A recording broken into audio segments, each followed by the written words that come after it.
మీకు గుర్తు చేస్తాను ఒక విషయం. మీకు అప్పట్లో వీడియో క్యాసెట్స్ కల్చర్, అప్పుడు VHS culture, video cassettes, VHS cassettes, video పార్లర్లు ఉండేవి. అవును, పార్లర్లో సినిమా థియేటర్ లాగా మధ్యాహ్నం సినిమా, సాయంత్రం సినిమా, రాత్రి సినిమా దేవాంత ఒకడే అనమాట. అలా ఆడింది దేవాంతుడు. బయట పలక పెట్టుండేవారు బోర్డు వీడియో పార్లర్స్. ఇలా కూర్చుని వీడియో పార్లర్ 10 మంది టికెట్లు అనమాట. ఇనప కుర్చీలు వేసి. యాక్చువల్గా రిలీజ్ ముందే బయటకు వచ్చింది వీడియో బయటకు వచ్చింది. అయినా సినిమాకి ఎఫెక్ట్ అవ్వాలి. సినిమా సూపర్ హిట్ అయ్యి 100 days ఫంక్షన్ 100 days ఆడింది. ఇంకో విషయం ఏంటంటే ఇక్కడ చెప్పాల్సింది, ఖైదీ పెద్ద హిట్. అది దేవాంతకుడి అయితే ముందు రిలీజ్ అయింది, మహత్తరమైన హిట్. దాని గురించి ఒక కొండెక్కి ఇచ్చేసింది. కానీ కమర్షియల్గా చూస్తే మా సినిమా రిలీజ్ అయినప్పుడే ఈ స్లాబ్ సిస్టమ్ అనేది రిలీజ్ అయింది. 84 రామారావు గారి ప్రభుత్వం జీవో పాస్ చేసినప్పుడు. సో దాని అడ్వాంటేజ్ అంతా దేవాంతకుడికి వచ్చింది. ఖైదీ కలెక్షన్ల కంటే కూడా దేవాంతుడు కలెక్షన్లు ఎక్కువ.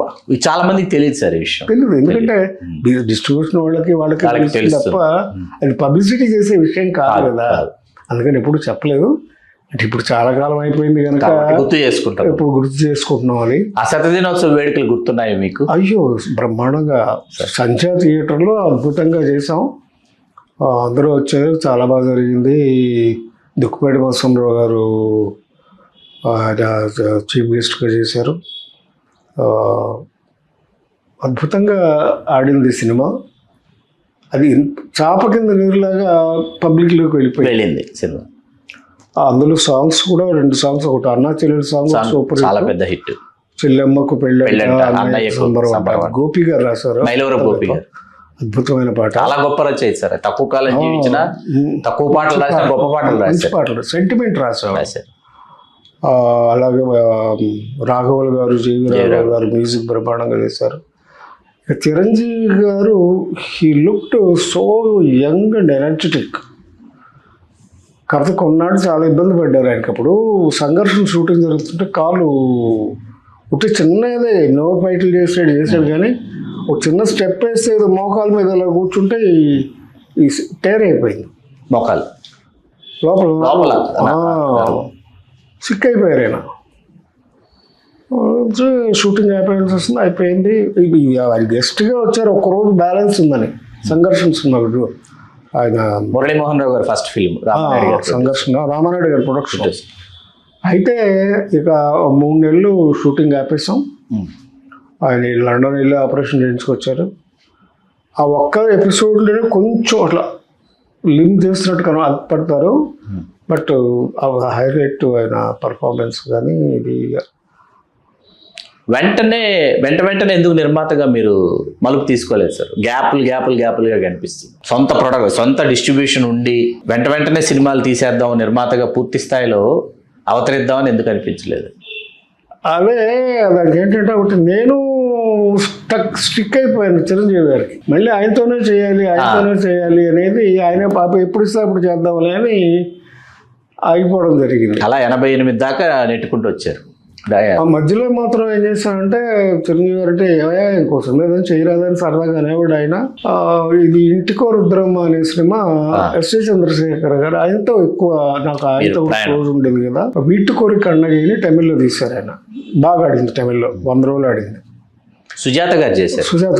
సుజాత గారు రంగనాథ్ గారు, విజయ్ గారి పేరేంటి, తమిళ హీరో, పెద్ద హీరో, ఎలక్షన్స్ లో కూడా చేశాడు. విజయకాంత్ హీరోలో. అది తెలుగులో తీద్దామని అంటే ఆయన ఎస్ఎస్ చంద్రశేఖర్ గారి డైరెక్షన్ అని ఒప్పించాను. సరే అని మొదలుపెట్టాం. చేసిన చిన్న మిస్కాస్టింగ్ ఏంటంటే, సుజాత గారు చాలా బాగా చేశారు. చాలామంది అంటే ఎవరు పెద్దగా అనలేదు, కానీ ఒక డిస్ట్రిబ్యూటర్లో వీళ్ళు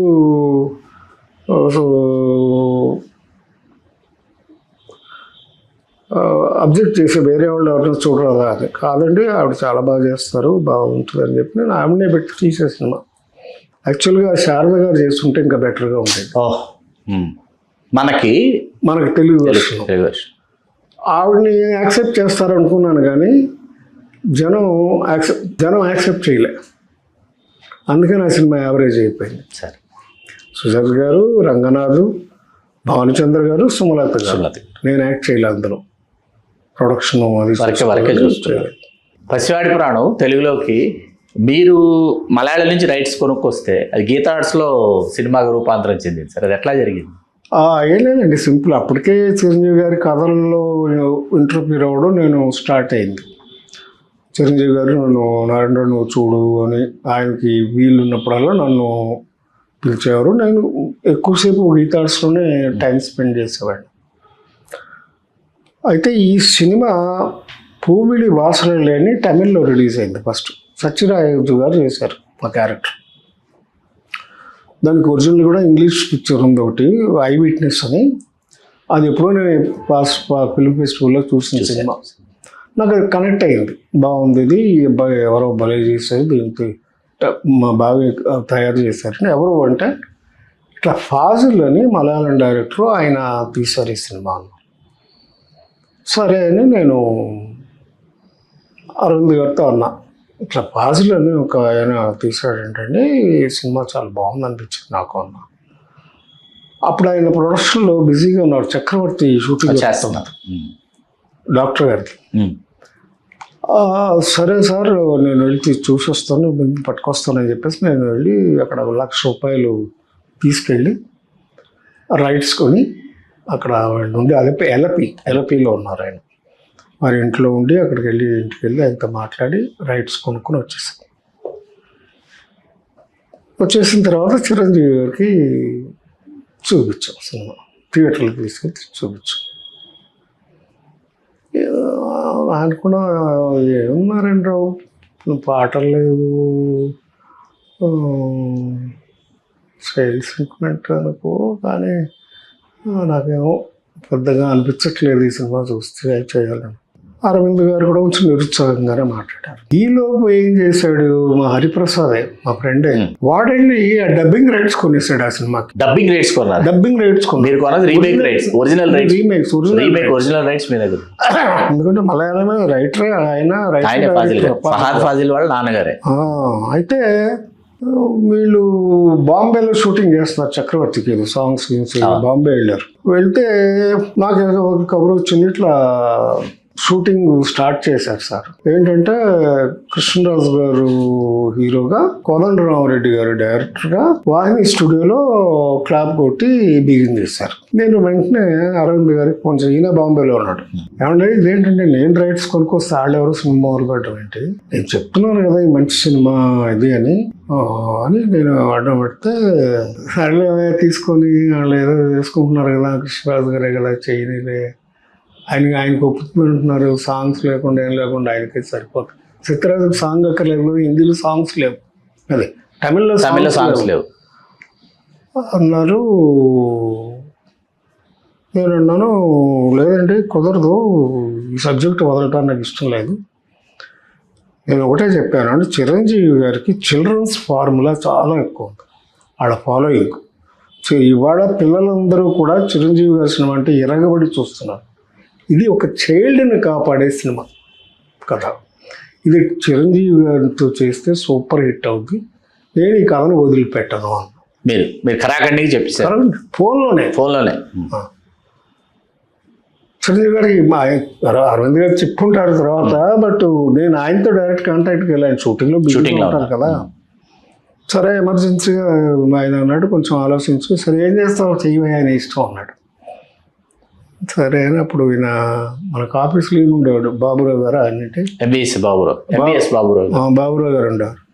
నువ్వు ఆఫీస్కి వెళ్ళిండు, ఏం కావాలో చూడు, దానికి ఏం చేస్తావు చూడు అన్నాడు. నేను వచ్చేసి వెంటనే ఫాజిల్కి ఫోన్ చేసి ఆ పాప ఎక్కడ ఉంటుంది అన్న, ఆ పిల్లాడు ఎక్కడ ఉన్నాడు అని అడిగా. ఆ పిల్లాడు కదయ్యా అమ్మాయే సుజిత అన్నారు. సరే అడ్రస్ ఇవ్వండి సార్ అన్న. ఇవాళే ట్రైన్ ఎక్కిచ్చారు, మెడ్రాస్ వస్తున్నారు వాళ్ళు, వాళ్ళ అమ్మ కూతురు ఇద్దరు వస్తున్నారు. ఓకే గురుగారు థ్యాంక్ యూ అని చెప్పి ఫోన్ పెట్టేసి పొద్దున్న ఇద్దరం కలిసి సెంట్రల్ Central కి స్టేషన్కి వెళ్ళిపోయారు. వెళ్ళాం, రైల్వే స్టేషన్ వెళ్ళిపోయి ఆ అమ్మాయి కంగారు పట్టుకొని తీసుకుని ఇంటికి, ఆ అమ్మాయి ట్రస్ట్పురంలో ఒక చిన్న ఇంట్లో ఉండేవారు, దీంట్లో అక్కడికి వెళ్ళిపోయి ఆ అమ్మాయికి చెప్పి ఇట్లా పాజులు గారితో నేను మాట్లాడానమ్మా, నువ్వు ఈ సినిమా ఆ పిల్ల తెలియదు అసలు, వాళ్ళ అమ్మతో మాకు చేయాలి నువ్వు సినిమా, మేము డబ్బులు ఇస్తామని చెప్పి అడ్వాన్స్ ఇచ్చేసేసి డేట్స్ కన్ఫర్మ్ చేసేసుకుని వచ్చేసాను. వచ్చేసి వెంటనే రఘువరణ్కి ఫోన్ చేస్తాను. అంతకు రఘువరన్ నేను సినిమా చేస్తాం, మీరిద్దరు కలిసి సత్యారెడ్డి కదా, సత్యారెడ్డి కదా, నేను రఘువరన్ మన భానుచంద్రు, సినిమా అది? రేచుక్క రేచుక్క చేశారు. రేచుక్కలో నాది మెయిన్ క్యారెక్టర్ కదా, భానుచంద్ర స్టూడియో ఉంటాను రేచుక్క. భానుచంద్రకి ఫోన్ చేశా, రఘువరన్కి చేశా. అవునా నువ్వు చేస్తావు అన్నారంటారు, అయితే నీకే చేస్తాను నేను అన్నాడు ఆయన. వెంటనే ఆ కేరళ కుర్రాడు ఇంకో విలన్ ఉన్నాడు, బాబా ఆంటోనీ, వాడికి ఫోన్ చేసి పాజులతో చేపించి ఇట్లా నారాయణరావు తీసుకున్నాడు రైట్స్ నా దగ్గర నుంచి, నువ్వే చేయాలి నాయలతో చెప్పించి వీళ్ళు ముగ్గురిని బ్లాక్ చేసేసారు. వీళ్ళు చాలా, ఈ ముగ్గురే ఇంపార్టెంట్. చేసేసిన తర్వాత ఇప్పుడు షూటింగ్ ఫినిష్ చేసుకుని హీరో గారును చిరంజీవి గారు, అరుణ్ గారు తిరిగి వచ్చారు బెంగళూరు, బాంబే నుంచి. అప్పుడు చిరంజీవి మరి ఒకసారి కూర్చోబెట్టి బాగా ఎక్స్ప్లెయిన్ చేసి, దీనికి నీకు ఏమి యాడ్ చేయాలో చేస్తాం, సత్యానంద్ గారు నేను కూర్చొని దీన్ని తయారు చేస్తాం, మా మీద ట్రస్ట్ పెట్టుకో, నువ్వు ఒప్పుకో అన్నా. అవునా నీకు అంత కాన్ఫిడెంట్గా ఉంటే సరేలే అన్నాడు. అంటే సరే మరి మీ ఫ్రెండ్కి ఫోన్ చేయను, ఆయన వెంటనే కోదండరామరెడ్డి గారికి ఫోన్ చేశాడు. చేస్తే కోదండరామరెడ్డి ఏంటి చిరంజీవి గారు మీరు చేస్తారు? అవునండి మరి మా నారాయణరావు కొనుక్కొచ్చాడు రైట్స్, డబ్బింగ్ రైట్స్ కొనుక్కొస్తే వాళ్ళకే చేస్తాం, రీమేక్ రైట్స్ కోర్టుకి వెళ్తే మనం కట్టాలి అని, మనకెందుకు తలకాయ నొప్పాలి, ఎందుకు మీరు చేస్తే నేను వచ్చేస్తున్నాను, ఆయనే వచ్చేసాడు. చాలా అన్యాయం ఇది, కానీ న్యాయమే, ఎందుకంటే ఒరిజినల్గా రైట్స్ కొనుక్కుందా నేను. తర్వాత హరిప్రసాద్ గారు దీని గురించి ఏం మాట్లాడాలి మీతో? అటు సైడ్ అయిపోయాడు, సైలెంట్ అయిపోయాడు, టోటల్గా సైడ్ అయిపోయాడు. ఆడు మధ్యలోకి రాయేద్దాం ఎట్టా చిరంజీవి చేయట్లే అనుకున్నాడు ఆయన. ఓకే, చిరంజీవి అంటే మేము ఏ సినిమా చూసి కలిసి చూసేవాళ్ళం కదా, అవును అంతేగా, ఆయన ఇంట్రెస్ట్ చూపించలేదు అనేది ఆడ అడ్వాంటేజ్ తీసుకుని కృష్ణరాజు అయితే పనికొస్తాడని ఆయన దగ్గరికి వెళ్ళిపోయాడు. అర్థమైంది, అందుకు అర్థమైంది కదా, ఇంకా సైడ్ అయిపోయాడు, ఎవరికి మాట్లాడలా. సరే అని కోదండరామరెడ్డి గారు కూడా వచ్చారు, ముహూర్తం పెట్టారు, స్టార్ట్ చేశారు, సినిమా స్టార్ట్ అయింది. ట్రాక్స్ ఒరిజినల్గా సుమలత క్యారెక్టర్ ఒరిజినల్లో ఒరిజినల్లో లేదు, సాంగ్స్ లేవు, అవన్నీ క్రియేట్ చేస్తాం, డిస్టర్బ్ అవ్వకుండా చేసాం. చేసేసి షూటింగ్ చేసాం, సినిమా రిలీజ్ అయింది. ఇది ఎంత గొప్ప విజయం సాధించిందో అవి అందరికీ తెలుసు. మీరు కొనుక్కొచ్చి రైట్స్ గీతా ఆర్ట్స్ సినిమా అయింది, అది నాకు అర్థం కాదు ఇప్పటికీ.